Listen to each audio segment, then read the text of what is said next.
દાહોદના tribal museum ખાતે આંતરરાષ્ટ્રીય મહિલા દિવસની ભવ્ય ઉજવણી. મહિલા સશક્તિકરણ પર અપાયું પ્રેરણાદાયક માર્ગદર્શન.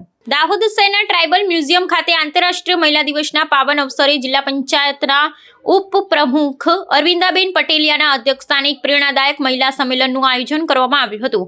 આ કાર્યક્રમના મુખ્ય ઉદ્દેશ્ય નારી શક્તિને ઉજાગર કરી તેમના યોગદાનને બિરદાવવા અને મહિલા સશક્તિકરણને વધુ વેગ આપવાનો હતો. કાર્યક્રમની શરૂઆત મહાનુભાવો દ્વારા દીપ પ્રાગટ્ય અને દોલતગંજ પ્રાથમિક શાળાની નાનકડી બાળાઓના સુમધુર સ્વાગત ગીતથી કરવામાં આવી હતી. ત્યારબાદ મહિલા અને બાળ વિકાસ અધિકારી ઉપસ્થિત સૌને મહિલા દિવસની હાર્દિક શુભેચ્છાઓ પાઠવી હતી. આ સંમેલનમાં અધ્યક્ષીય પ્રવચન આપતા અરવિંદાબેન પટેલિયાએ જણાવ્યું હતું કે વર્તમાન સમયમાં મહિલાઓ માત્ર ઘર પૂરતી સીમિત ન રહેતા રમતગમત, વિજ્ઞાન અને રાજકારણ જેવા વિવિધ ક્ષેત્રોમાં પોતાની અદ્ભુત પ્રતિભા સાબિત કરી રહી છે અને દેશમાં સકારાત્મક પરિવર્તન લાવી રહી છે. આ પ્રસંગે દાહોદ જિલ્લા કલેક્ટર યોગેશ નિર્ગુડે પણ મહિલાઓને પ્રેરણા પૂરી પાડતા ભારપૂર્વક જણાવ્યું હતું કે મહિલાઓએ પોતાની આંતરિક શક્તિઓને ઓળખી સક્ષમ બનવું જોઈએ.